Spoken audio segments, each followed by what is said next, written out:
की आवाम को धोखा देने का काम किया। उन्होंने बहुत वादे किए थे, कर्जा माफ करूंगा, हर घर नौकरी दूंगा, 4 हफ्ते में नशे की समाप्ति खात्मा कर दूंगा, माफिया राज समाप्त करूंगा, न जाने क्या क्या बोला। एक भी वादा कैप्टन साहब पूरा नहीं कर पाए। और ये अभी कम था जो उन्होंने देश के किसान और पंजाब के किसान की पीठ में छुरा भोंकने का काम किया, जब वो खुद उस समिति का हिस्सा रहे, मेंबर रहे उस कमिटी के, जिस कमिटी ने इन 3 काले कानूनों का मसौदा बनाया, इसकी ड्राफ्टिंग की और ये 3 काले कानूनों को जन्म दिया। कैप्टन साहब चाहते तो जुलाई 2019, अगस्त 2019 में जब इस समिति की बैठकें हुई तो बैठक से बाहर निकलकर पंजाब की आवाम को बता सकते थे कि ये 3 काले कानून आने जा रहे हैं, सावधान हो जाओ, विरोध दर्ज करा सकते थे। लेकिन कैप्टन साहब ने इन 3 काले कानूनों को बनाने वाली समिति में, कमिटी में अपना कंसेंट दिया, अपनी हाजिरी दी, अपनी सहमति दी। आज पूरी पंजाब की जनता, पूरी सूबे की जनता इस बात को जान गई है कि कैप्टन साहब ने देश के किसान को, पंजाब के किसान को धोखा दिया। जहां तक दूसरी पार्टी का सवाल है, अकाली दल का, तो अकाली दल की मंत्री हरसिमरत कौर बादल जी केंद्र की सरकार में वजीर रही, मंत्री रही। जब ये कानून बन रहा था तब भी मंत्री रही, जब ये कानून कैबिनेट में आया तब भी मंत्री रही, जब ये कानून विधानसभा, लोकसभा में आया तो भी मंत्री रही, जब ये कानून लोकसभा में पास हो गया तो भी मंत्री रही, राज्यसभा में आया तो भी मंत्री रही, राज्यसभा में पास हो गया तो भी मंत्री रही। और उसके बाद जब आक्रोश हुआ, जब देश का किसान खड़ा हुआ, पंजाब का किसान खड़ा हुआ, तब उन्हें समझ में आया और उन्होंने बड़े भारी मन से इस्तीफा दिया। मुझे लगता है, मेरी ज्यादा समझ नहीं है, ज्यादा इतना अनुभव नहीं है, लेकिन मुझे नहीं लगता कि आजाद भारत के इतिहास में, in the history of independent India, ऐसी कोई पार्टी रही होगी जिससे सूबे की जनता इतनी नफरत करती। Akali Dal is the most hated political party of the country. It is the most hated political party in the history of independent India. आजाद भारत के इतिहास में सबसे ज्यादा नफरत किसी एक राजनीतिक दल से अगर हो तो वो अकाली दल है। मुझे लगता है आने वाले समय में मल्टीपल चॉइस क्वेश्चन आएगा एग्जाम में कि कौन सी वो पार्टी है जिससे जनता को सबसे ज्यादा नफरत है, जिसका सही जवाब होगा ऑप्शन ए, अकाली दल। इसी के साथ साथ आज पंजाब को फिर से खुशहाल बनाने के लिए, आज पंजाब को अंधकार से निकालने के लिए एक ही पॉलिटिकल पार्टी, एक ही राजनीतिक फोर्स नजर आती है जिसको पूरी जनता बड़ी आस लगाए देखे, बड़ी उम्मीद के साथ देखे, और उस पार्टी का नाम है आम आदमी पार्टी। पंजाब के लोगों का और दिल्ली के लोगों का बहुत गहरा रिश्ता है। पंजाब के लोगों को ये बात पता है कि दिल्ली में बहुत काम है, दिल्ली में जगह जगह मोहल्ला क्लिनिक बने, दिल्ली में अस्पताल इस प्रकार हो गए कि world quality, best quality, state of the art quality का इलाज मिलता है, वो भी फ्री ऑफ कॉस्ट मिलता है।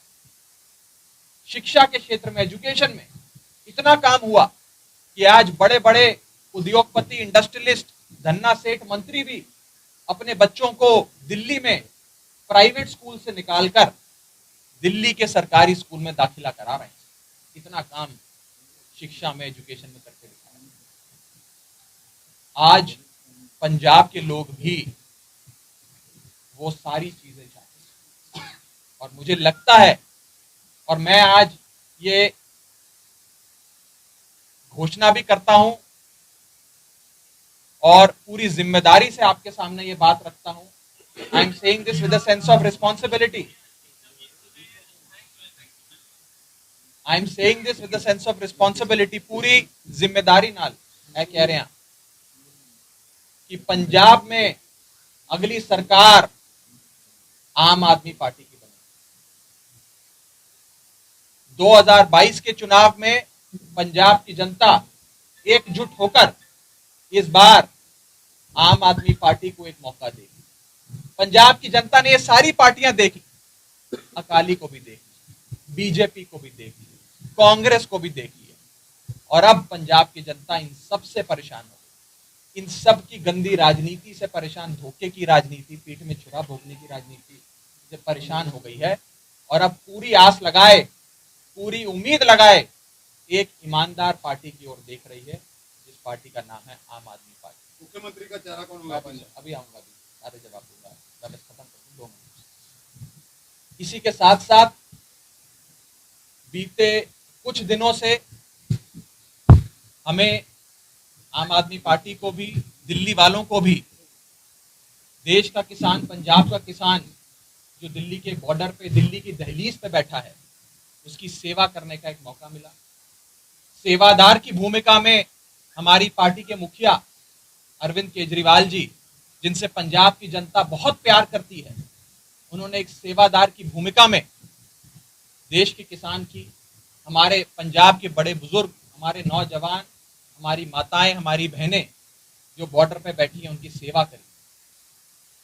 चाहे लंगर की सेवा हो, कंबल की सेवा हो, पानी की सेवा हो, टॉयलेट की सेवा हो, और अभी आज से 2 दिन पहले वहां पर वाईफाई की सेवा भी शुरू करी। वहां पर नेटवर्क की बहुत समस्या थी, सिग्नल की समस्या थी, और किसानों ने अपनी बात हम तक पहुंचाई, और केजरीवाल साहब ने वहां पर फ्री वाईफाई हॉटस्पॉट पूरे सिंगू बॉर्डर पे लगवा दिया, टीकरी बॉर्डर पे लगवाना शुरू कर। एक सेवा करने का सौभाग्य हम सबको मिला। और यदि पंजाब के किसान को जितनी तकलीफ हो रही है वहां बैठ के, उसकी तकलीफ को अगर हम राई मात्र भी कम कर सके, इतना सा भी कम कर सकें, तो हम अपने आप को सफल समझेंगे। हम पे हमले हुए, मैं आपको बताना चाहता हूं, जब से केजरीवाल साहब ने दिल्ली में देश के किसान और पंजाब के किसान को बंद करने के लिए 9 जेल बनाने की बीजेपी की जो प्रपोजल था, मसौदा था, उसको फाड़ के फेंक दिया, उसी दिन से हम पे हमले शुरू हो गए। सूबे के मुख्यमंत्री अरविंद केजरीवाल जी को 2 दिन के लिए भाजपा वालों ने नजरबंद कर दिया। दिल्ली के उप मुख्यमंत्री मनीष सिसोदिया के घर पे कई 100 भाजपा के गुंडे दिन दहाड़े उनके घर में घुसते हैं। उनकी बीवी, उनका बच्चा घर में मौजूद था, और वहां जाकर उधम मचाते हैं, तोड़ फोड़ करते हैं। उसके बाद मेरे कार्यालय में आकर भाजपा के गुंडों ने हमला किया, मेरा पूरा कार्यालय तोड़ डाला। क्यों? हमारा क्या अपराध था? भाजपा की नजरों में हमारा यह अपराध है कि हम देश के किसान की सेवा कर रहे हैं, कि केजरीवाल साहब ने ये 3 काले कानून फाड़ के फेंक दिए, इसलिए आज हमें टारगेट किया जा रहा है। लेकिन हमें भी हमारे मुखिया अरविंद केजरीवाल जी ने एक बात समझा दी है, बता दी है कि मरते दम तक, आखिरी सांस तक देश के किसान की लड़ाई लड़नी। उनके इस इनकलाब की आवाज को जितना बुलंद कर सकते हैं हम अपनी तरफ से उसको उतना बुलंद करेंगे। इसी के साथ साथ मैं आज की जो मेरी महत्वपूर्ण घोषणा कहिए, अनाउंसमेंट कहिए, मेरा विश्वास कहिए, मुझे ऐसा लगता है कि 2022 में आम आदमी पार्टी की पूर्ण बहुमत की, फुल मेजॉरिटी की सरकार पंजाब में बनी। इस संदर्भ में किसी भी साथी का कोई सवाल हो तो आप मुख्यमंत्री का चेहरा कौन होगा पंजाब में? मुख्यमंत्री का चेहरा आम आदमी पार्टी की ओर से, और सूबे का अगला मुख्यमंत्री जो होगा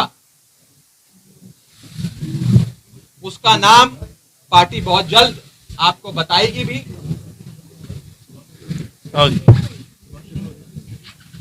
मुख्यमंत्री का चेहरा पंजाब की जनता में से कोई होगा।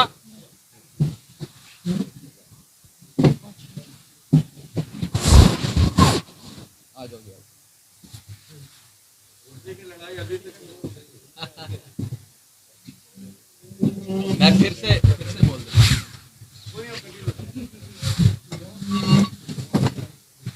मुख्यमंत्री का चेहरा पंजाब से होगा।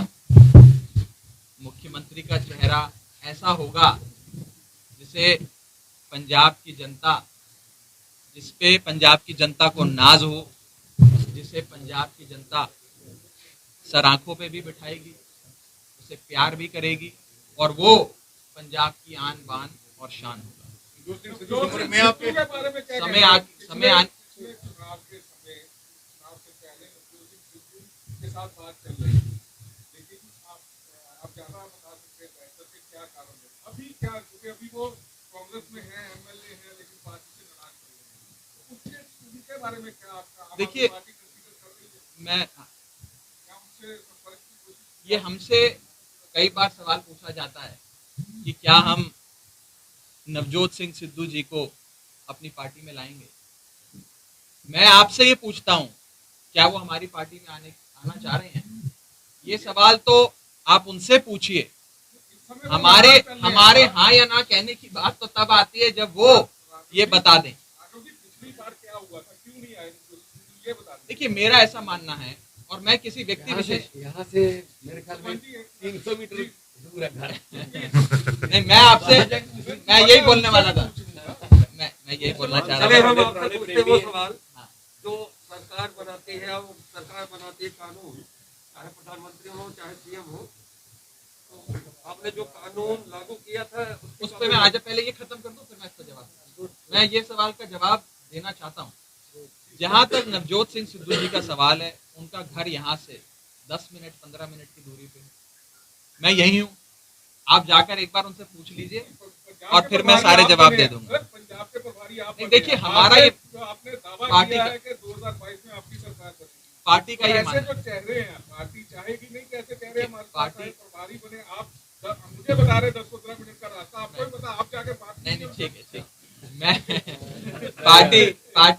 पार्टी का ये मानना है, मेरा ये मानना है, सबका ये मानना है कि जिस व्यक्ति के दिल में पंजाब प्रायोरिटी है, जिसके लिए पंजाब प्राथमिकता है, उस व्यक्ति का हमारी पार्टी में स्वागत है। हमारा तो ये शुरू से कहना है कि सब अच्छे लोगों को साथ आना चाहिए। मैं आपको बताता हूँ एक छोटी सी बात, 10 सेकंड लूंगा। जब महाभारत शुरू हुई तो कौरवों और पांडवों के बीच जब लड़ाई शुरू होने लगी थी, तो पांडवों के मुखिया युधिष्ठिर ने शंख बजाया और कहा कि मेरी ओर से, मेरी फौज में कोई ऐसा व्यक्ति अगर खड़ा है जिसे लगता है कि सत्य मेरे साथ नहीं है, सत्य सामने वाले के साथ है, तो वो इस समय मेरी फौज छोड़कर सामने वाले के पास जा सकता है, जंग शुरू होने वाली है। और कौरवों की तरफ कोई व्यक्ति खड़ा है, कोई योद्धा खड़ा है जिसे लगता है कि सत्य मेरे साथ है, वो अभी समय है कौरवों की फौज छोड़कर मेरी फौज में आ जाए, उसका मैं स्वागत करता हूं। उस समय भी कौरवों का एक भाई जिसका नाम था युयुत्सु, वो कौरवों को छोड़ के पांडवों में आ गया।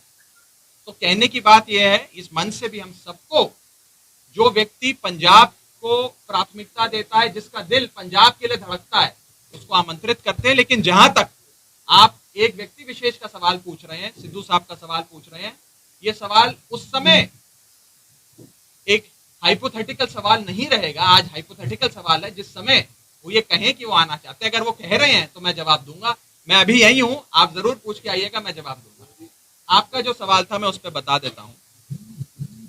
देखिए, केंद्र सरकार द्वारा प्रपोज किया गया कानून और देश की पार्लियामेंट द्वारा पास किया गया कानून पूरे देश भर में, पूरे हिंदुस्तान में, भारत में लागू हो जाता है। किसी राज्य सरकार के पास उसे लागू करने की या लागू होने से रोकने की शक्ति नहीं होती।